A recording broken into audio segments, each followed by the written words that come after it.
Sigi 23rd International Maalemgi Day की tournament का UNESCO State Commission for Strike Madam Tara Dr. Tara Dr. Chandramani Koyna organize to be the Simbiliva Moromasi election की मतलब मी इसी लिसिंग तराम तिलगा vote की कन्ना campaign तौररी UMANG तान चेनरी अनांग मांग की मयाव इलेक्शन की जमा अदुबो लोल असी एकी गुरु है बतारे एकी लहाव कुबुम की ओजा सरचंद्र से एचू एमसू द साथी एकिस वजरे एमसू द सेक्रेटरी वजरे मान द सोई इनाव bobbin लेबिरे अदुगा Dr. Ngangba magi loina bi ko university da pulai now the episode da pulai ado ege ko odam le nagi da amai da ai marum temple da episode da pulmina pani kiran aina min khangja da mayam ki ton ibumo camera na bi be ton aisu university da ai Dr. Chandramani ki junior hai bata hai ado ai so lolly हो सिमक आई खंजा हो वहाई तारी इसामक चरान है मयावा कोटपा अदो Manipuri language demand coordinating committee गाइन तो दना एमसू का अते ऑर्गेनाइजेशन में हम लोग कोऑर्डिनेटिंग बॉडी मगा सेम मगा उदाम चरान है बाय से जोनो ई ममान से दे कन्ना चंचल लपा से दे ऐसो अंगांग होइना मत चरान है मगा याव जखिबा अदो बोरबाबू ने स्पीकर को मतलब दना तौरी अदो बोरबाबू की दा कोई करी तो लोशलाकान द चार का माना को द सी स्पीकर बंगो द पिजे लोयरगा ये एमसू याव है एमसू की एक्टिविस्ट ब्रांच तकी डिस्ट्रिक्ट तकी हेडक्वार्टर सांगे और मुसुद यूनिवर्सिटी द सेक्रेटरी लोयरे लोल सी मणिपुरी है बसिगी नुसी जबा लोल की नुसी जबा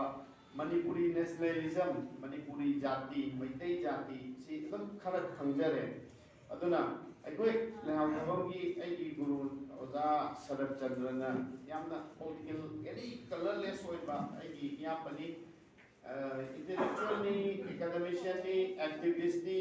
लोइमक हाइतारे ब्रीथिंग अदुबो कनामतगी मसासिदा कलर तौदबा राजनीति यावजदबा एंता सिंगा पुंजाना जगा मामले लोटक तौजदबा मिसक अमनी अखोइना मयक याम सेंगना लेजबा एमसुगी हन घर ले अदु यामसिना क्वाइटगी मकोक पिंगना ले मनी मसाई चंद्रमनी ने सोई की एमसु हाइबसे 1965 के अगस्त की ताम पुन्य निपांदा लिंकटनी कुंतरेत चक्लाम पुंचत थो कांदा अदु एसामपाकी हानगी ऑयल पंप हाइबनी आइगा लेहाव थाबमगी सरत चंद्रकी कोई भी दले अमसी अदुगी मांतो अमदा एमसु हाइबसे कुनिपम 28 अगस्त लिंकटकी हाइना अदुमाइना इकोनी इतिहास ता पंजबा अदो एगाना हाइबीबदा इकोई लोन दि मांगारोई मालेम थुंगना मिथै अमसुंग मणिपुरी लोन मसिंगसे साइ थोक्तुना लेइदे अदुना इकोई याम किनगाइ दि ओइद्रे हाय अदुबो आइदि कंट्राडिक्शन अमदि श्री नरेंद्र मोदी अमित शाह अदुगा इकोई राष्ट्र स्वयं सेवक संघ आरएसएस क्यामो विश्व हिंदू परिषद मैम से इंडिया दा लेइबा मणिपुरी करीसे मुस्लिम से 15 to 16 crore out of the 120 crore of Indians. Sigi manung dalai Hindu say 100 crore, maya da hai 90 crore lung gay. Masida Sanskrit ki Hindi haten lay ba mayam sigi asok kyam na kan na wakto ri ba makoy se moje threat amani karor sama lay ba karor mudra lay ba Hindu se masi threat ni अखोगी लोन हिंदी की लोन Sanskrit loan ma'am से थितन लेरे हैदना मखोइना कन्ना वाना होनरीबनेबा अदा अखोगी मणिपुरी सिगी मनुंगा लोन असिबु याम सेंगना लिंगवा फंग्रा ओइरगसु ngangjariबसिदि खंगबना तोंगानी खंगबदि चिंगद लेबा मैम से लोइमा खंगी माउदगी मनु हंजन किबा मैम सेनापति द मनु हंजन किबा मैम उक्रोन मनु हंजन किबा मैम चोरचामपोटा मणिपुरी खंग बखर वाई अमसुं खंग बुद्धि खर खंगी अदुगा मेन भेनी सिदैदा लोन सि लोली चिंगी ꯃꯤꯁꯤꯡꯒꯤ ꯃꯅꯨꯡꯗꯅ ꯂꯣꯟꯁꯤ ꯐꯖꯅ ꯉꯥꯡꯂꯤꯕꯁꯤꯗꯤ ꯀꯕꯨꯏ ꯑꯃꯅꯤꯀꯣ ꯑꯩꯈꯣꯏꯒꯤ ꯂꯤꯌꯥꯡꯃꯩ ꯔꯣꯡꯃꯩ ꯀꯔꯤ ꯈꯔ ꯂꯩꯔꯤꯕ ꯁꯤꯒꯤ ꯇ꯭ꯔꯥꯏꯕꯁꯤꯡꯁꯤꯗꯤ ꯄꯥꯡꯒꯟꯗꯒꯤ ꯍꯦꯟꯅ ꯂꯣꯟꯁꯦ ꯐꯖꯅ ꯉꯥꯡꯉꯤ ꯑꯗꯒꯤ ꯃꯌꯥꯡꯗꯒꯤ ꯑꯩꯈꯣꯏꯒꯤ ꯃꯤꯇꯣꯞ ꯃꯌꯥꯡ ꯍꯥꯏꯕ ꯇꯥꯔꯦ ꯃꯁꯤꯗ ꯂꯩꯔꯤꯕꯁꯤꯗ ꯄꯟꯖꯥꯕꯤ ꯑꯗꯒꯤ ꯃꯥꯔꯋꯥꯔꯤ ꯈꯔꯁꯨ ꯑꯗꯨꯝ ꯐꯖꯅ ꯉꯥꯡꯉꯤ ꯑꯩꯈꯣꯏꯒꯤ ꯄꯥꯡꯒꯟꯅ ꯂꯣꯟ ꯑꯁꯤ ꯈꯤꯇꯪ ꯇꯣꯟꯊꯩ ꯑꯃ ꯍꯥꯏꯗꯤ ꯆꯤꯡꯕꯗ ꯂꯣꯟꯁꯦ ꯑꯩꯈꯣꯏꯅ खरा सांग चिंबगुम्बा अनौबा मॉडर्न मणिपुरी से ngangba खरा वाली बट तवदबु मैतैलोन अरीबसिदि पांगन खुनसिंगदा याम ngangi अदुगा बांग्लादेशदा असादना लेरिबा पांगन सिंगसि फजन ngansei अखोइगी अहलमन सिंगना हुजिक अदै पांगन गी लुहोंबदा सि कजेंग ले सि कजेंग ले तौरगा जगोई साबा याम इनना तपना अखोइगी कन्यासिना माइन जगोई साजबा खोटबा अदुम अखोइगी मतमदे याम फजन तौरी हुजिकसो अदगी मैतैगी इसई हौबा खोटबा अखोइगी तौरी मैम तौरी अखोइ पांगन सिंगसो हाना लुहोंबदा अदुम लुहोंसि सेले हाय अदगी बांग्लादेशदि फी फजन सेला कांदा फी अमना फांगसी फावबा पुनबसे पांगन नुबी लोइमक तौरीबा लोइमक आईएस अमगी आईएस बांग्लादेश सिविल सर्विस की नि माती सिगो ओइरे आर्मी की इंटेलिजेंस का पाइगो मोगी होल बांग्लादेश की अदुगी नुबीगा मोइस पांगन नत लोने मोइना मयांग हाइतारे बेंगोली सि लौदे अदो अब सिदा बांग्लादेश दे लोन की होम लामनि नाइ साइड अम खत हचनलिंग बसे अखोइगी बांग्ला बेंगोली मरक सिदा ले बेंगोली सिंगसि यामदा बेंगोल मखोइगी दमक मोइ आइडेंटिटी द मोइ लैंग्वेज द गाउजै अदुननि ममता बनर्जी न बीजेपी थेंगना होनबदा बांग्लादेश की आर्टिस्ट अम कौरगा यावने अदुना मोइना बांग्लादेश मुस्लिम मसेनी अदु पाकिस्तान ना मखोइदा करी उर्दू ngamon हाइरोबदनेबा बेंगोली सीरिसे अदुगा बंगाल बंधुवना अखोइगी मोइगी फाउंडर फ्रीडम फाइटर अदगी मुजिबुर रहमान शेख काना लैरिबा मखोइ अनि अमा लेरे अदुगा अहुम सुबा मिसे रविंद्रनाथ टैगोर से लाटेबा बांग्लादेशता मसी करी दैनो लोल देगी बंगाली की बांग्ला लोल की दमा काउजबा अदुना मखोइगी मरकता लैरिबा मैतै अमसु मैतै पांगल सिंगसे अरिबा ट्रेडिशन की मैतै की पोसे पांगल दो ले हौरे बांग्लादेशता कसाने यमो कसाने सु पांगल ने न मैतै की पोसिल लै अदुगा अखोइगी मैतै इचिनाउ सिंगा खरा को बेंगोली दे कई ओयबा अदि मैतै सि एडाप्टेशन याम हाइबनी अदुना एनीवे मसिना मरम ओइरा कांदा रोल अखोइगी लोल असि मीन्स अमनी यूनिटी की लोल लैरबा यूनिटी लैरनी मैतै लोल से nganaraba manipuri nganaba adum अखोइ पांगनसु Meitei सु ट्राइबल सु नुसिनरनी अदुने लोल दनी बेंगोली मयामना वन थलाई का पुनम अदुना अखोइ पुनमकना डॉक्टर चंद्रमणि एगी ब्रदर एगी मरुप चंद्रमणि मथम थी मसी खर चावना तोरसी अखोइ पांगन सु खर यामने होलसी अदुगा एगा सरत गसु नसु अइगोंदे एडवाइस तोबिने पांगन दसु खर सेमदो कदबल लेयना हायरे अइनसु मदु याजे अदुना अखोइ मणिपुरी सिंगसिना होजिचे युम दे हिंदी लोनबा मसा मसुदा इंग्लिश लोनबा तंबी इंग्लिश सिटी एदुदी पांगन चाव मते लोन फजना लोन त्रिबा पांगन से मते लोन से फजना मॉडर्न मणिपुरी हरिबा यामना होजिकी ngangnari bangam singna ngangiba yamna अखोइगी मतम सिदा ngangiba अनौबा फजबल लोन ने ngangiba सेमतो अबलोन सिंगसे मसि पांगन ngangi हरिबने पांगन अदिबल लोन ngang लेले बट नसाइ एगी इचा रुपीनी को रोजना राशि निमला वास्ता क्लास 8 तक इंग्लिश तो दी मासु ngang bai ngasai mana की नो एड्रेस पीबी रंबनेबा अमेरिकन एक्सेंट मा खरा दु ngang bai ba अदु लुबा नते बे इंग्लिश हाइबदो अदु मणिपुरी से कोइ मयाम मतेगी मु मयाम हम द मसा दे इंग्लिश लोन नै दे होजिसे मसी अदु इंग्लिश हो हिस सकली मैतै लोन से हाना खंगन बिरदि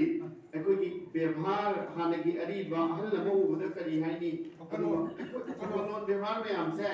मसीगी मयाम से अखोइ दे हिंगगा लेगनी अखोइगी कल्चर मणिपुरी की कल्चर मैतै की कल्चर से हिंगनी अदुना यामना मास कैंपेन अमा डॉक्टर चंद्रमणि मसी को चेंसल से हाय मसी थमजरगा इ मतान से टेंशन ले मगी ऑनरेबल मसी याम लोगा मसी याम मरुइबा मगी ऑनरेबल सा समझेंगे न मसे अते की नते कोई मणिपुर की होली बुक सकोक थेरे से हाना स्वेरिंग कोई to the Registered State Consumer Dispute Judicial Commission, Manipur, Holy Book, Sakok Kiran for sharing during Videsana, and Pokamani, Kasi, formally accept of Viravanina, if we submit of Yeravasa, Sakok Kiran, with due respect, with the other side, have the honor to submit the appropriate subject for your kind consideration and favorable order. We do hope the respective side will consider said prayer. It is already announced by the Honorable Judge and also the Honorable Judicial Member, Manipur State Commission for State Consumer Dispute Judicial Commission, Honorable Judicial Member T. Simon Singh, the Magi Kota, Paiva Honen, and October, January Tang Mapan, 2022, Sahi Makung Haram, and the Commission of the Nepira, I think my answers in the Padoga, the Nepira, I submit a Jagaton, Nova, Kogiton, Sapunga, and the Giton when the Nepira, see Posse, submit to Vinama, Aduga, Formula, submit to see you an official from the Metal again. And also, I don't put the Natico, Magi to the silk to the Ton the Nepiro, it told me to talk it on, the side to Piro. That's what I have on the Simamang and the Media. Don't allow Hotel Marina to be a hand.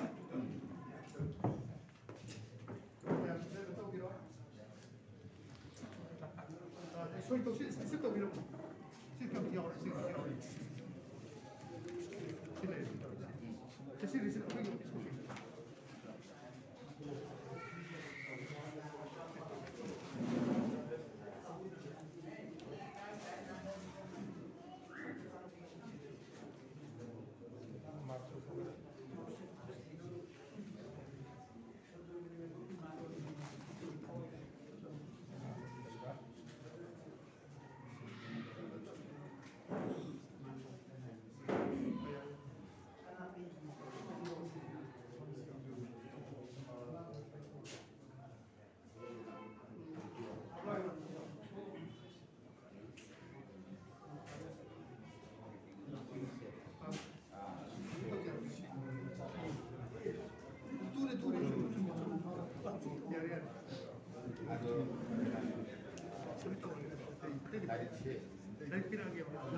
मुझे पार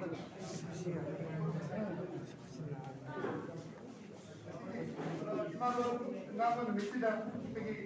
Sakok Kiran se amal Ngangba Numit da to bidana da solution ko tan mai ne suga guest ki wala no bibi nama option de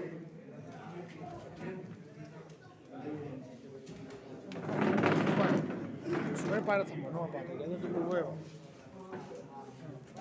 no no to na ta ma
ꯁꯥꯕꯗꯗꯤ ꯂꯣꯟ ꯉꯥꯡꯕꯗ ꯂꯣꯟ ꯁꯥꯏꯟꯇꯤ ꯂꯦꯟꯖꯔꯕ ꯌꯥꯕꯒꯤ chance ꯑꯃ ꯂꯩꯕꯅꯤꯅ ꯃꯁꯤꯁꯨ study ꯇꯧꯕ ꯑꯃ ꯗꯔꯀꯥꯔ ꯂꯩ ꯃꯁꯤ ꯍꯦꯟꯅꯅꯕ ꯍꯥꯏꯕꯗꯨꯗ ꯆꯥꯎꯔꯛꯄ ꯔꯣꯜ ꯑꯃ ꯑꯗꯨꯗ ꯗꯤꯁꯀꯁ ꯇꯧꯅꯕꯅꯤ ꯑꯗꯨꯒꯤ ꯃꯇꯨꯡꯗ ꯍꯥꯏꯕ ꯏꯁꯨꯁꯤꯒꯤ ꯃꯇꯥꯡꯗ ꯀꯔꯤꯒꯤꯗꯃꯛꯇ ꯃꯣꯏꯅ ꯇꯔꯥꯎ ꯖꯥꯇꯤꯒꯤ ꯃꯇꯥꯡꯁꯤꯗ ꯅꯤꯡꯁꯤꯡꯗꯕ ꯑꯃꯅ ꯑꯦꯔꯂꯤ 1952ꯗ ꯔꯤꯝꯁꯇ ꯄꯣꯁ ꯄꯥꯔꯇꯝ ꯄ꯭ꯔꯣꯒ꯭ꯔꯥꯝ ꯍꯥꯏꯅ ꯄ꯭ꯔꯣꯒ꯭ꯔꯥꯝ ꯑꯃ ꯄꯥꯡꯊꯣꯛꯏ ꯖꯦꯛꯀꯤ ꯑꯉꯥꯡꯅꯕ ꯑꯗꯒꯤ ꯑꯉꯥꯡ ꯂꯩꯇꯕ ꯂꯩꯅꯕ ꯍꯣꯠꯅꯕ ꯄ꯭ꯔꯣꯒ꯭ꯔꯥꯝꯒꯤ ꯕꯤꯜꯗꯤꯡ ꯁꯅꯥꯕ ꯃꯇꯝꯗꯨꯒꯤ ꯆꯤꯐ ꯁꯦꯀ꯭ꯔꯦꯇꯔꯤ ꯖꯦꯠꯁ꯭ꯌꯥꯝꯅ ꯇꯔꯥꯎꯒꯤ ꯄꯣꯄꯨꯂꯦꯁꯟ ꯆꯥꯇꯤ ꯀꯟꯇꯤꯅꯤ ꯍꯥꯏꯅ ꯔꯣꯜ ꯑꯃ ꯅꯤꯡꯁꯤꯡꯈꯤ ꯑꯗꯨꯅ ꯍꯧꯖꯤꯛ 2011ꯗ ꯔꯣꯇꯔꯤꯒꯤ ꯁꯥꯏꯟꯁꯇ ꯅꯨꯃꯤꯠ ꯄ꯭ꯔꯣꯖꯦꯛ ꯌꯥꯎꯔꯤꯕ ꯇꯔꯥꯎꯁꯤ ꯂꯤꯁꯤꯡ ꯑꯃ ꯈꯛꯇꯅꯤ ꯁꯤ ꯑꯣꯏꯔꯒꯗꯤ ꯆꯍꯤ 90ꯗ ꯃꯤ 300 ꯐꯥꯎ ꯐꯪꯈ꯭ꯔꯦ ꯃꯔꯤ ꯃꯊꯨꯝꯗꯤ ꯍꯦꯟꯗꯣꯛꯄ ꯉꯝꯗ꯭ꯔꯦ ꯑꯗꯨ ꯂꯥꯛꯄꯗꯤ ꯀꯗꯥꯏꯗꯅꯣ ꯂꯥꯜꯂꯦ ꯃꯁꯤ ꯍꯦꯟꯅ ꯇꯧ ꯇꯥꯔꯒꯗꯤ ꯑꯩꯈꯣꯏꯒꯤ ꯍ꯭ꯌꯨꯃꯦꯟ ꯅ꯭ꯌꯨꯇ꯭ꯔꯤꯁꯟꯒꯤ ꯁꯥꯏꯟꯇꯤꯐꯤꯛ ꯑꯦꯄ꯭ꯂꯤꯀꯦꯁꯟ ꯍꯥꯏꯇꯥꯔꯦ ꯑꯗꯨꯗꯤ ꯌꯦꯡꯉꯒ ꯍꯦꯟꯅꯕ ꯍꯣꯠꯅꯕꯗ ꯄꯨꯊꯣꯛꯄ ꯌꯥꯏ ꯍꯥꯏꯅ ꯑꯩ ꯊꯝꯖꯒꯦ ꯀꯔꯤꯒꯨꯝꯕ ꯃꯁꯤꯒꯤ ꯍꯦꯟꯒꯠꯇꯕꯒꯤ ꯐꯦꯛꯇꯔꯁꯤ ꯃꯦꯗꯤꯀꯦꯜ ꯁꯥꯏꯟꯁꯇꯒꯤ ꯌꯦꯡꯉꯒꯗꯤ ꯖꯤꯟꯗ ꯁꯣꯏꯕ ꯑꯃ ꯃꯥꯅ ꯂꯩꯐꯝ ꯏꯟꯚꯥꯏꯔꯟꯃꯦꯟꯇꯦꯜ ꯕꯦꯔꯥ ꯂꯩꯕ ꯑꯃ ꯃꯥꯅ ꯂꯩꯐꯝꯗ ꯑꯦꯟꯚꯥꯏꯔꯟꯃꯦꯟ ꯐꯦꯛꯇꯔꯤ ꯕꯦꯔꯥ ꯂꯩꯕ ꯑꯃ ꯏꯟꯐꯦꯛꯁꯟ ꯐꯦꯛꯇꯔꯤ ꯕꯦꯔꯥ ꯂꯩꯕ ꯑꯃ ꯁꯣꯁꯤꯌꯦꯜ ꯐꯦꯛꯇꯔꯁ ꯑꯣꯏꯔꯝꯕ ꯌꯥꯏ ꯉꯁꯥꯏ ꯍꯥꯏꯐꯦꯠ ꯄꯜꯂꯛꯈꯤꯕꯗ ꯒ꯭ꯔꯨꯞ ꯈꯔꯗꯤ ꯑꯦꯁꯤꯃꯤꯂꯦꯁꯟ ꯍꯥꯏꯕꯗꯣ ꯑꯦꯁꯤꯃꯤꯂꯦꯁꯟ ꯇꯧꯊꯣꯛꯈꯤꯕ ꯃꯣꯏꯒꯤ ꯏꯀꯣꯅꯣꯃꯤꯛ ꯐꯦꯛꯇꯔꯤ ꯑꯣꯏꯔꯝꯕ ꯌꯥꯏ ꯃꯣꯏ ꯗꯤꯁꯑꯦꯕꯜꯗꯦꯖ ꯑꯃ ꯂꯩꯇꯥꯔꯦ ꯁꯝꯅ ꯍꯥꯏꯔꯕꯗ ꯀꯥꯏꯂꯨꯒꯤ ꯃꯇꯥꯡꯗ ꯑꯃꯇ ꯅꯩꯅꯁꯨ ꯀꯣꯝ ꯑꯣꯏꯖꯔꯁꯨ ꯁꯦꯗꯨꯜ ꯀꯩꯅꯣꯗ ꯑꯣꯟꯊꯗꯕ ꯂꯩ ꯍꯧꯖꯤꯛ ꯃꯇꯥꯡꯗꯨꯗ ꯑꯁꯤꯁꯨ ꯑꯣꯏꯔꯝꯕ ꯌꯥꯏꯅ ꯊꯝꯖꯒꯦ ꯑꯗꯨꯕꯨ ꯍꯧꯖꯤꯛꯀꯥꯟꯗꯤ ꯁꯥꯏꯟꯁꯀꯤ ꯇꯦꯛꯅꯣꯂꯣꯖꯤ ꯂꯥꯛꯄꯅꯤꯅ ꯍ꯭ꯌꯨꯃꯦꯟ ꯔꯤꯄ꯭ꯔꯗꯛꯇꯤꯚ ꯁꯥꯏꯀꯜꯁꯤ ꯑꯩꯈꯣꯏ ꯃꯨꯟꯅ ꯌꯦꯡꯉꯒꯗꯤ ꯑꯉꯥꯡ ꯑꯃ ꯄ꯭ꯔꯗꯛꯇꯤꯚ ꯇꯧꯕ ꯍꯥꯏꯁꯤ ꯅꯨꯄꯥꯒꯤ ꯁ꯭ꯄꯥꯝ ꯅꯨꯄꯤꯒꯤ ꯑꯣꯚꯝꯁꯤ ꯗꯔꯀꯥꯔ ꯂꯩ ꯅꯨꯄꯥꯒꯤꯗꯤ ꯌꯥꯝꯅ ꯌꯥꯝꯃꯦ 1/40 ꯃꯤꯂꯤꯌꯟ ꯅꯨꯄꯤꯒꯤꯗꯤ ꯆꯍꯤꯁꯤ ꯊꯥ ꯑꯃꯗ ꯑꯍꯨꯝ ꯐꯖꯅ ꯊꯣꯛꯄ ꯑꯗꯨ ꯅꯨꯄꯤꯒꯤ ꯔꯤꯄ꯭ꯔꯗꯛꯇꯤꯚ ꯁꯥꯏꯀꯜꯁꯤꯅ ꯆꯍꯤ 35ꯗꯒꯤ ꯍꯧꯔꯒ 35ꯗ ꯊꯝꯃꯦ ꯆꯍꯤ 30 ꯃꯣꯏꯗꯤ ꯑꯉꯥꯡ ꯄꯣꯛꯄ ꯌꯥꯕꯒꯤ ꯆꯥꯟꯁ ꯂꯩꯕ ꯑꯗꯨ ꯁꯤꯒꯤ ꯃꯇꯥꯡꯁꯤꯗ ꯈ꯭ꯋꯥꯏꯗꯒꯤ ꯐꯕ ꯆꯍꯤꯕꯨꯗꯤ ꯂꯨꯍꯣꯡꯕꯒꯤ ꯒꯣꯔꯃꯦꯟꯁꯨ ꯇꯔꯥꯇꯔꯨꯛꯇꯒꯤ 19ꯗ ꯄꯥꯏꯕꯅ ꯄꯥꯁ ꯇꯧꯈ꯭ꯔꯦ ꯑꯗꯨ ꯑꯉꯥꯡ ꯄꯣꯛꯄ ꯇꯥꯔꯒꯗꯤ ꯆꯍꯤ 30ꯒꯤ ꯃꯃꯥꯡꯗ ꯄꯣꯛꯄꯅ ꯈ꯭ꯋꯥꯏꯗꯒꯤ ꯐꯕ 30 ꯍꯦꯛ ꯁꯨꯕꯤꯕ ꯈꯪꯍꯟꯗꯕꯤꯗ ꯑꯗꯨꯅ ꯑꯗꯨꯅ ꯇꯥꯛꯄꯗꯤ ꯍ꯭ꯌꯨꯃꯦꯟ ꯔꯤꯄ꯭ꯔꯗꯛꯇꯤꯚ ꯁ꯭ꯇꯗꯤ ꯇꯧꯔꯒꯗꯤ ꯌꯥꯝ ꯂꯥꯏꯅ ꯑꯉꯥꯡꯒꯤ ꯍꯤꯡꯒꯗꯕ ꯃꯁꯤꯡꯁꯤ ꯌꯥꯝ ꯂꯥꯏꯅ ꯉꯝꯒꯗ꯭ꯔꯥ ꯍꯥꯏꯅ ꯊꯥꯖꯖꯩ ꯃꯁꯤꯒꯤ ꯃꯇꯥꯡꯗ ꯀꯃꯥꯏꯅ ꯇꯧꯕ ꯔꯤꯄ꯭ꯔꯗꯛꯁꯟꯒꯤ ꯃꯇꯥꯡꯗ ꯈꯟꯅꯔꯒꯗꯤ ꯊꯥ ꯑꯃꯗ ꯑꯩꯈꯣꯏꯒꯤ ꯍ꯭ꯌꯨꯃꯦꯟ ꯔꯤꯄ꯭ꯔꯗꯛꯇꯤꯚ ꯁꯥꯏꯀꯜ ꯃꯥꯒꯤ ꯐꯤꯖꯣꯂꯣꯖꯤꯒꯤ ꯃꯇꯨꯡꯏꯟꯅ ꯃꯦꯟꯁ ꯂꯥꯛꯄꯁꯤꯅ ꯗꯦ 1 ꯂꯣꯏ ꯑꯩꯈꯣꯏꯅ ꯗꯦ 5ꯅ ꯒꯤꯚꯤꯡ ꯗꯦꯗꯨꯅꯤ ꯑꯗꯨ ꯗꯦ 13 19 ꯁꯨꯕ ꯃꯇꯥꯡꯁꯤꯗ ꯅꯨꯄꯤꯒꯤ ꯑꯣꯚꯝꯁꯤ ꯔꯤꯂꯤꯖ ꯇꯧꯕ ꯃꯇꯝꯁꯤꯗ ꯑꯩꯈꯣꯏ ꯗꯥꯏꯠ ꯂꯩꯕ ꯇꯥꯕ ꯍꯥꯏꯇꯥꯔꯦ ꯑꯣꯏꯔꯣꯏ ꯍꯥꯏꯕꯁꯤ ꯑꯩꯈꯣꯏ ꯇꯧꯕ ꯇꯥꯕ ꯁꯤ ꯃꯥꯗꯔ ꯇꯦꯔꯦꯁꯥꯅ ꯀꯩꯗꯧꯔꯒ ꯁ꯭ꯂꯝꯗ ꯑꯉꯥꯡ ꯄꯣꯛꯄ ꯁ꯭ꯂꯝ ꯑꯦꯔꯤꯌꯥꯒꯤ ꯑꯉꯥꯡ ꯄꯣꯛꯄ ꯊꯦꯡꯅꯕꯗ ꯃꯥꯅ ꯅꯦꯆꯔꯦꯜ ꯐꯦꯃꯤꯂꯤ ꯄ꯭ꯂꯥꯅꯤꯡ ꯍꯥꯏꯅ ꯊꯕꯛ ꯇꯧꯏ ꯑꯁꯤꯅ ꯑꯉꯥꯡ ꯄꯣꯛꯄ ꯍꯟꯊꯍꯟꯕꯒꯤ ꯐꯦꯛꯇꯔ ꯑꯃꯁꯨ ꯑꯉꯥꯡ ꯑꯣꯏꯍꯟꯒꯦ ꯍꯥꯏꯔꯒꯅ ꯍꯧꯖꯤꯛꯀꯤ ꯍꯦꯛ ꯊꯣꯛꯄ ꯃꯇꯝꯁꯤꯗ ꯑꯩꯈꯣꯏ ꯐꯦꯃꯤꯂꯤ ꯂꯩꯕ ꯍꯥꯏꯅ ꯑꯩꯈꯣꯏꯅ ꯑꯦꯗꯚꯥꯏꯁ ꯇꯧꯏ ꯑꯗꯨ ꯌꯥꯝ ꯁꯤꯔꯤꯌꯁꯐꯨꯜ ꯑꯣꯏꯒꯗꯧꯔꯤ ꯍꯧꯖꯤꯛꯇꯤ ꯑꯜꯇ꯭ꯔꯥꯁꯥꯎꯟꯒꯤ ꯃꯇꯦꯡꯅ ꯅꯨꯄꯤꯒꯤ ꯀꯦꯞꯁꯦ ꯄꯣꯛꯈꯥꯏꯗꯣꯔꯦ ꯍꯥꯏꯕꯁꯤ ꯑꯜꯇ꯭ꯔꯥꯁꯥꯎꯟꯁꯤ ꯕꯥꯔꯠ ꯀꯦꯟꯁꯤꯗ ꯍꯥꯞꯄꯒ ꯐꯖꯅ ꯎꯕ ꯐꯪꯉꯦ ꯆꯣꯛ ꯆꯥꯎꯅ ꯁꯥ ꯑꯩꯈꯣꯏ ꯐꯨꯜ ꯃꯣꯏꯐꯝ ꯊꯣꯛꯑꯦ ꯑꯁꯤꯃꯁꯤꯡ ꯑꯗꯨꯒꯤ ꯋꯤꯗꯤꯟ 32 ꯑꯋꯥꯔꯁꯇ ꯄꯣꯛꯈꯥꯏꯔꯗꯤ ꯑꯗꯨꯒꯤ ꯃꯇꯨꯡ ꯂꯩꯃꯤꯟꯅꯔꯗꯤ ꯑꯉꯥꯡ ꯑꯣꯏꯕꯁꯤ ꯑꯗꯨꯝ ꯆꯠꯇꯕ ꯊꯣꯛꯏ ꯌꯥꯝꯅ ꯑꯩꯒꯤ ꯑꯦꯛꯁꯄꯤꯔꯤꯌꯦꯟꯁ ꯑꯩꯈꯣꯏꯒꯤ ꯀ꯭ꯂꯤꯅꯤꯀꯦꯜ ꯄ꯭ꯔꯦꯛꯇꯤꯁ ꯍꯥꯏꯕ ꯇꯥꯔꯦ ꯁꯨꯃꯥꯏꯅ ꯇꯧꯕꯁꯤꯗ ꯌꯥꯝꯅ ꯏꯐꯦꯛꯇꯤቭ ꯑꯣꯏꯕ ꯆꯥꯟꯗꯦꯜꯗꯒꯤ ꯐꯦꯃꯤꯂꯤ ꯑꯃꯅꯤ ꯑꯩꯈꯣꯏ ꯁꯤꯁꯇꯔ ꯏꯆꯥ ꯑꯗꯨꯝꯒꯤ ꯃꯦꯇ꯭ꯔꯣꯂꯣꯖꯤꯗꯒꯤ ꯃꯔꯤ ꯃꯇꯥ ꯂꯩ ꯃꯥꯅ ꯂꯥꯛꯄꯗ ꯃꯥ ꯑꯉꯥꯡ ꯑꯣꯏꯗ꯭ꯔꯦꯅ ꯍꯥꯏꯕ ꯀꯥꯟꯁꯤꯗ ꯑꯗ ꯑꯩꯅ ꯑꯗꯨꯝ ꯀꯣꯏꯁꯟ ꯇꯧꯏ ꯂꯨꯍꯣꯡꯉꯁꯨ ꯅꯨꯄꯥꯗ ꯃꯥꯒꯤ ꯑꯦꯛꯇꯤꯚ ꯁꯥꯔꯁꯇ ꯂꯩꯕ ꯑꯦꯋꯦ ꯐꯣꯔ ꯅꯨꯄꯥ ꯂꯩꯔꯒꯗꯤ ꯆꯍꯤ 3-5 ꯐꯥꯎ ꯑꯉꯥꯡꯒꯤ ꯀꯔꯤ ꯆꯠꯇꯅ ꯊꯦꯡꯅꯖꯩ ꯑꯦꯛꯖꯥꯝꯄꯜ ꯄꯤꯖꯔꯕꯗ ꯍꯧꯖꯤꯛꯀꯤ ꯍꯥꯟꯅ ꯍꯥꯏꯔꯤꯕ ꯗꯦꯕꯦꯇꯦꯠꯅꯤ ꯃꯥꯗꯤ ꯑꯩꯈꯣꯏꯒꯤ ꯏꯟꯗꯤꯌꯟ ꯔꯦꯚꯤꯅ꯭ꯌꯨ ꯁꯥꯔꯚꯤꯁꯀꯤ ꯌꯥꯎꯋꯦ ꯍꯥꯏ ꯗꯦꯜꯂꯤꯗ ꯂꯩꯕꯅꯤ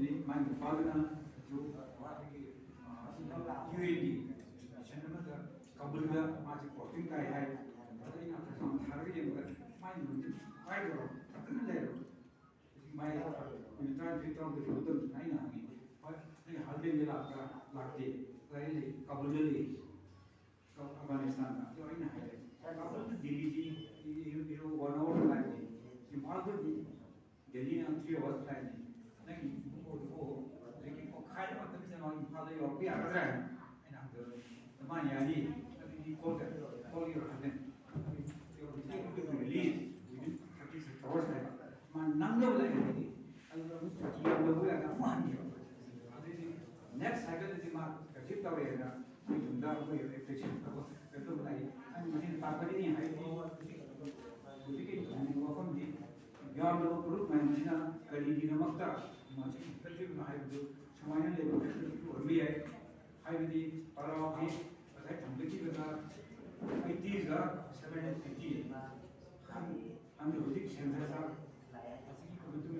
1000 ले आई चाहिए 40 जब तो हम पाने हैं करते हैं सी और इस की हाई स्टडी सी तो का कोई मशीन है ना तो याद नहीं है यार मान भी चंद्रन ने कहीं ना है जो भी that is scientifically moi kai to soi no moi environment to soi ga cha to wali ra moi le mo ko ni hawan chi thadar ra infection ki tam le ra lo na moi si social factor ga economic problem ni to ke le ki am mo le ki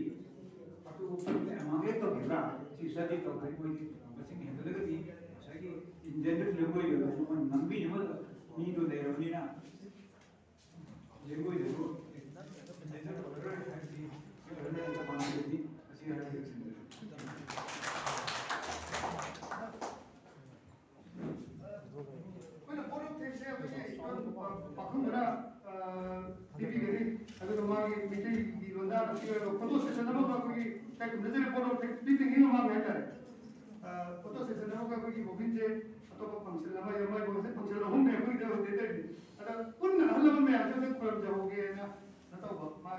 यानी व्यवहार एक बात है कि ना जो photo session हम लोग करो तो रिगार्डो भी ना डिस्पर्स तो भी ना हमारी जो असर दिला एल्ले में हमने वाला है फोटो सेशन पुन्ना मम्मी टीवी में थकत को फुंदो तेरी तो वाला तो चैनल में हमने लाइव खाने दिला पुन्ना वो प्रोग्राम जगह अदो गाइस का गंभीर हुआ कोई काउ केरन मजा तो तोबा मतलब इस सेशन में भाई शो इधर सिंजर रहने का सी कि एक बार तो लोग जा रहे दो इन्हें तो जर्नी को दो तो अदो फोटो सेशन में हम भी लगा अदो फोटो पे ना कोई तो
next week the Mudgadi Kepta Madama Honorable Secretary of Local Government with Honorable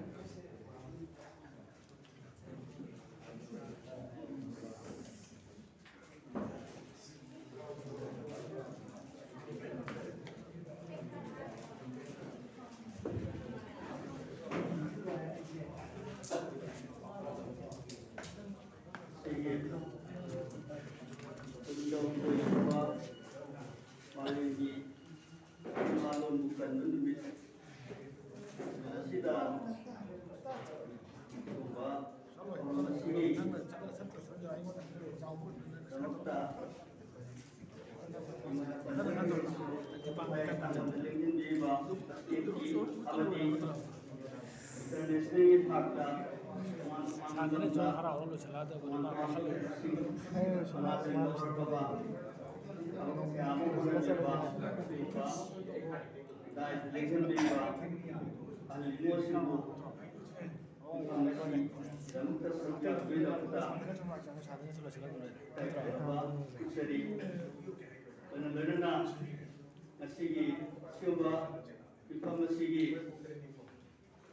Kawai hapiriba,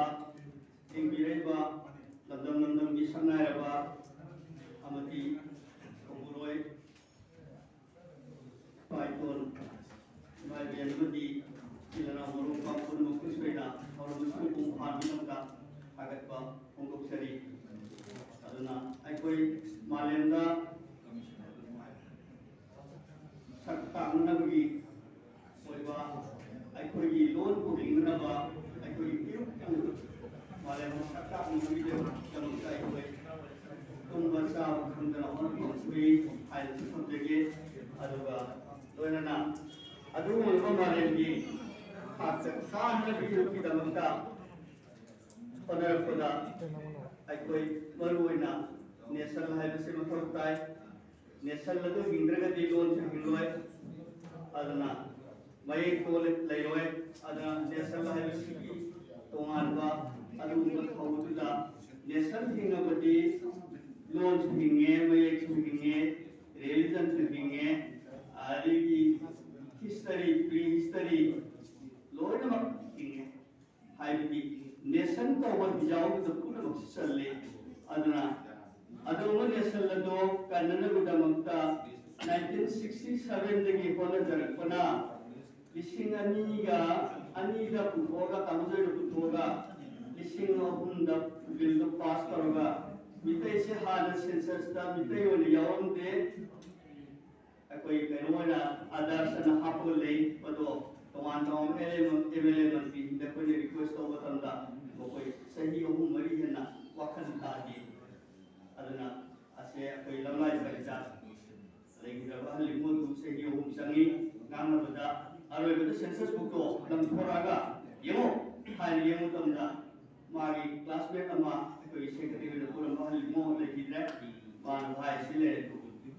others ने हाय नती अरे वो ये मंत्री से ते यूरोप रे हाय बोनिस हाय ना तुम लोग ऐसी देखी बिल बुक तो होता ना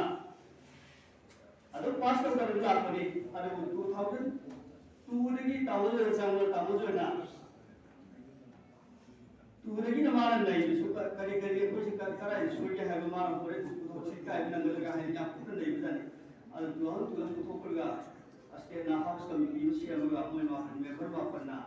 अदुगा ओले जागे टेलीविजन से करा करा कारो मंत्री है इसलिएगा मधु सरकारी को संसार को पीता यावरे सनामई लाइनन वास्तव में अदुना पुलिसी अमुक लेशे मुदामुक मसिगी पोसे पीरे आदि करोदा सिमिसर में नॉलेज थमे सिमिसर ने दिया गंदुर अभी सीधे मुझ ले यार एक और के है तो इलेक्शन में आने दो हादरे अदे लेशे मुदामुक तो तोवांगा मागी काम थरा पुत्रा काम कमिटी ले मधुना तोवांग सुन पक्का ताब खरियाव दिगे लेप गया लेकिन लेके फाइट कर रहे हैं खला अदना सही भारत का दौर बसे आई इसारो क्लास 5 तमलवा अतोमदु 5 तमलवा तमदगी उनको बिल्डो मसी हो पास तो ले आई एबेलो हेरिचा स्माना अदना गवर्नमेंट पुरे मसे दखत बिगरा मोई पोता याव बनी हाइना मोई कन संग बनी हाइना तौर तो बिदबदगी कोई सुममा तौबदुगी यूनिवर्सिटी नेशनल फोरम हाइना आई तराम तक खबर हापते काइदो तौते टाइटल नती आई पामी थौतुरी अदना अदु मथौतो अदुदा तौगा लापदु दुगी तुगी सियाने बने जेरी अदना यानो नुंगाई आई साहायता इनाव हायरा इबु सजमनिना सुमत सिंदीदना अस्तित्व थाकदा माने साउंड फंक्शन पांगु पसे याम नुंगाई कोई इमालुम से कनगेदबनी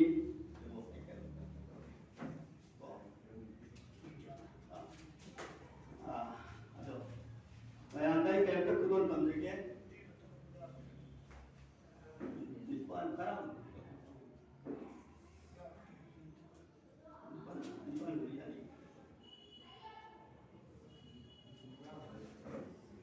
Maalemgi ngalon ni लोन नहीं माने है ने मैं नहीं पाने है ने ये उन्हें लोन भी मत कहना अमगा पुनिंग वकल अपाम पांदा पुनमा फोंगो को नंबना माले कुमना सिनुसी kalau puling lamba kalau puling lamba biar kau kurta magi kalau ke tuan pemana lain leson baik laikot linton panari loan ki mana kesu sok apa ki betul mina kakak kaya musu kaya utara Maalemgi yang dilepak kita sana lepak tu na sak khang loan amati Maalemgi sak khang loan aduga lepak kita कार सुमागी थुटनदी तमजब हैजब यारगा लेपाक बि परिंग हेनब लोन आबि क्लासिकल लैंग्वेज मनम चनब याबा यादबा लैनदी अदुगा मेरु खनायना नुवाइजबा मनिंग तमजना ngangjaba phongkokjaba ngamjabadi दिगी ममा लोनदा खोंजबा ngangjaba दना महली अदननी मेरु खनायना ममा लोन बुनुसिना युकनदिबा वरमदना ममा लोन को लेपाना सखंग बिनबो होनबगी इहौदा साफिर दांगना थवाइदा पोथा पिरदना संचिन की इहौना वालेन पुंबि ओइबा ममालोंगी नुमित अमसु वालेन खुदोन तंबिरमले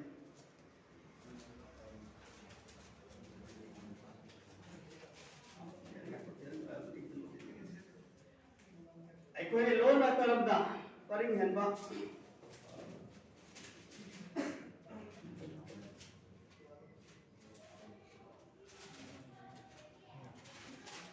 English yang sahabat terapan Purnamari Januari itu Popa Satu Raman Konagar Village Serampur Bengal Presidency British India now West Bengal India hari beta kunci bersih bersina English yang sahabat itu lagi English yang sahabat yang kita pahami Bengali singgi loan di Honda English yang sahabat yang kita pergi East Bengal Dhaka mungkin Bangladesh habis sudah Mama loan di dalam terkawai lepas hari waktu kesina lagi warga साफिर रहमना ममालों को कलम्बा इंगलों को तनतना मालेम पुंबी की म्योई नसो ममालों को कंजन पिसाओ खुदो लम्बा वाले तंबिरमले UNESCO on 17 November 2000 Mograwapan the formally aya utitna mamaलों की Numit को second bithi makataran ko si English ngani anida United Nations General Assembly na 56 by 262 close to resolution na mamaलों को कंजन बिया पीटी अमुकसो बखाताना इंग्लिश ने तरेती 16 में दसो UN General Assembly ना 61 by 262 close 3 बिया किरोइना English ने निपा लगी international language of year हाइना मालेंद्र लॉकफ्रे मालेंद्र Pallon कोन एक दिन होइना फेब्रुअरी मासो मालेंगी ओइना मालोन बिनबे हाइना बेलु खनाइना सही खरासिदा पालन चावल पाखो तरनी सिंगलाखनानि बरमना मालेन पुमन मेकअप खोकना रबम समसिदा आइकोय बितै खुनाइसु मिट पांखो तर यिंगोबा खानाबो मथौ ताय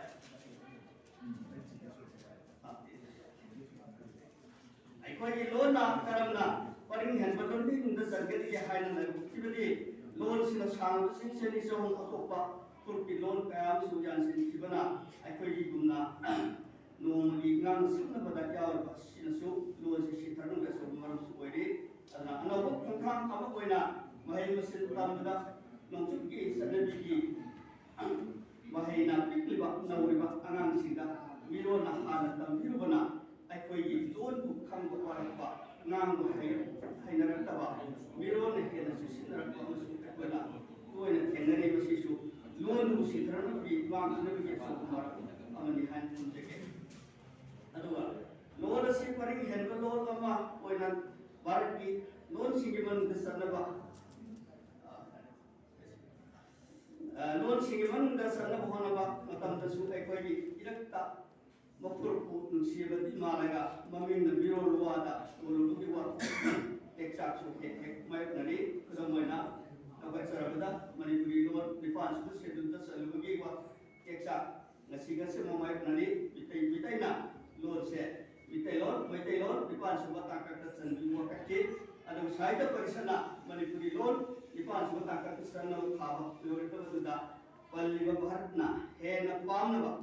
सेसिनवा दुदी आइकोय मणिपुरी सिंगसे आजमी सदा नगानी मणिपुरी निमोन सित्रंगदा देवी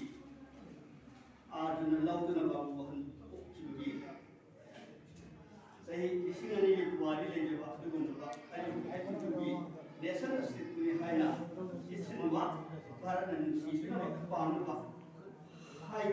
ꯑꯁꯦꯡꯕ ꯄꯨꯝꯅꯃꯛ ꯍꯥꯠꯇꯣꯛꯂꯒ ꯃꯅꯤꯄꯨꯔꯤ ꯂꯣꯟꯗ ꯈꯥꯏꯒꯠꯈꯤꯕꯅ ꯉꯁꯤꯒꯤ ꯃꯤꯔꯣꯟꯅ ꯑꯆꯧꯕ ꯆꯩꯊꯦꯡ ꯑꯃ ꯃꯥꯌꯣꯛꯅꯔꯤ ꯍꯥꯏꯅ ꯊꯝꯖꯒꯦ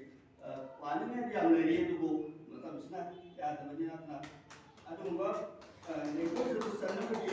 ꯊꯥꯈꯤꯕ ꯁꯥꯏꯟꯇꯤꯐꯤꯛ ꯄꯔꯁꯟ ꯊꯥꯈꯤꯕ ꯃꯦꯃꯣꯔꯦꯟꯗꯝ ꯗꯨꯔꯤꯁꯦ ꯁꯤꯗꯩꯗ ꯑꯩꯈꯣꯏ ꯃꯔꯝ ꯃꯌꯥꯝ ꯄꯨꯝꯅꯃꯛ ꯂꯩꯖꯔꯤ ꯄꯨꯝꯅꯃꯛ ꯃꯗꯨ ꯊꯥꯒꯠꯆꯔꯤ ꯑꯩꯒꯤ ꯃꯇꯝꯁꯤꯡ ꯑꯁꯤ ꯃꯐꯝꯁꯤ ꯐꯖꯅ ꯂꯣꯏꯁꯤꯟꯅꯕ Thank you, Dr. Nuo, Ngasigi aroiba session asigi function loisanena honorable judge na laptopinaba session gi aroiba loirena laptopinaba honorable judge ta please sinta kana sigi support kare je mara kan to na laptop last session support kare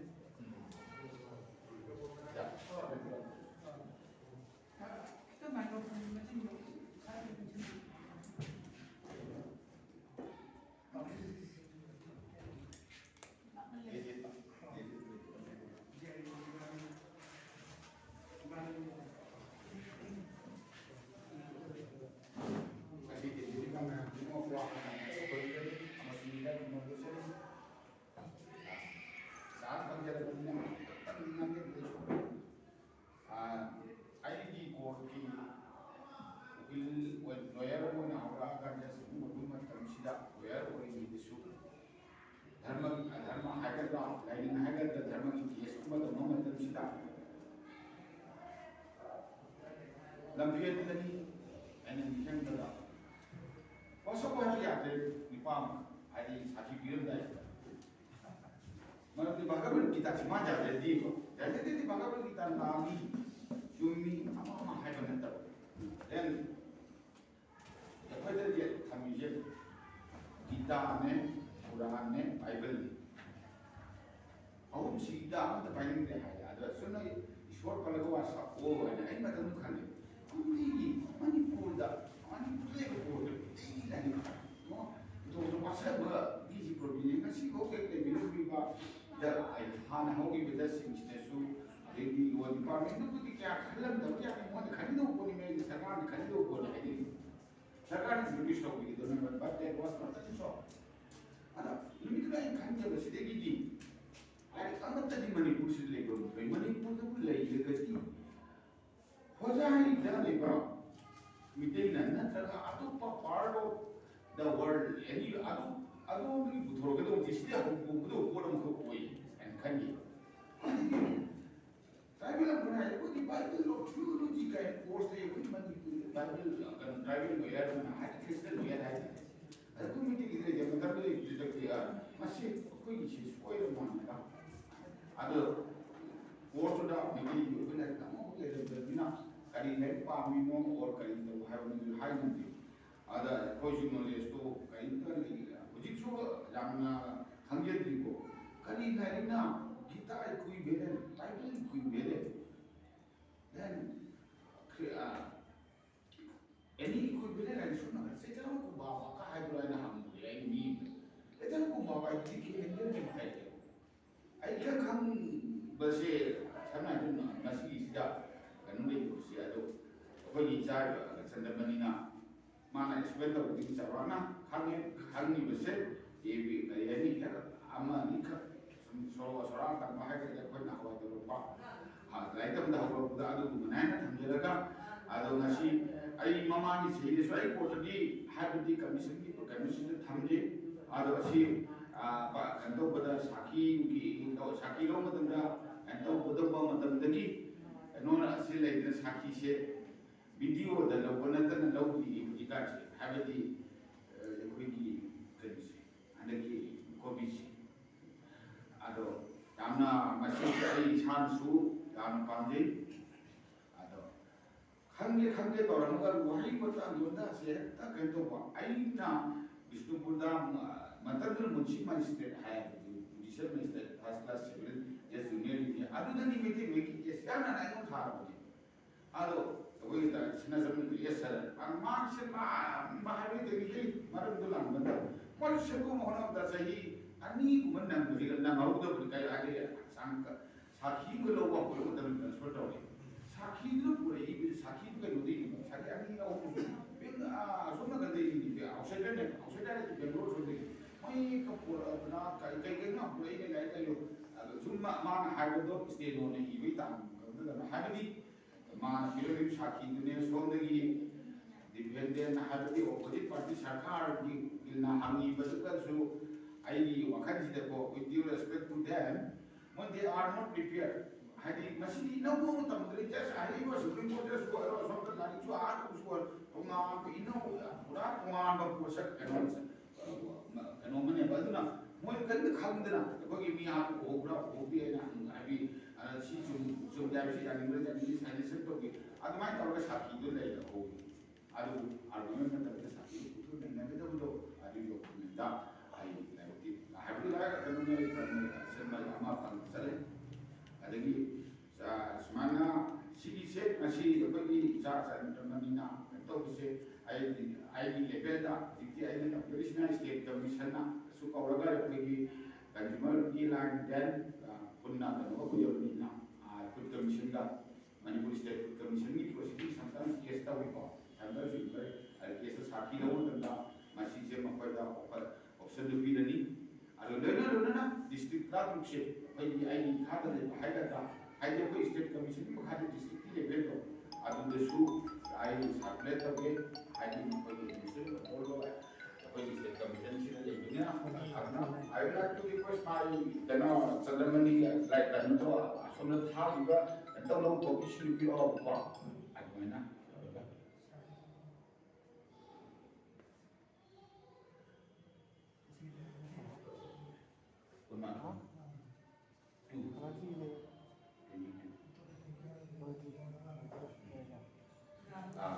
aduga masih like sepong kita, kena share with the assistance of the central, kena share pergi cara mana mana malu kalau sepong share kami assist central kena jadi pangaga, komunikasi dari 7, 12, 16 dah pangaga, apa kami ni ada masih lebar kebayan sangda kami saksa kita tahu aduga punna high court nama high ning habati high court di district punna mutale high court and here supreme court adu aida view in hawai ai mama ni thabo ka high court mani le na me high court makale le me haida bujigna bujik ti high court ki makale ne ai di pagi sigi la sigina national commission ga supreme court haida adu di lida suci ti bi bi de so tabrana adu Maalemgi saudara kuasa menaik mana impal ini semua sahaja. Jadi nak mungkin punna ada impal itu high court isu ko. Ada suatu orang election case kan fokus tu ko. Election case tu semua ni sakit dah boleh ko. Ada election case dah sakit dah tu. Ada decision nama. Ada kan dia I would like to suggest you to kindly meet Mr. Sorry, the lema sendiri tu ko. I will start dinner to place in because because for that this may be placed before in all the courts for the purpose of this part. Adu mana? Terangkan si komusma, orang karena komugi karena significant set mengenai macam lama ni yang pandai, aduga karena dah pergi Assam desu, lagi di branch kita lepas tu as far as police is concerned, consumer ni si lifespan ni tu kira yes. Would be done by the High Court and Sakko Sire Olibu Community. Mana siapa kami tanggung Hello,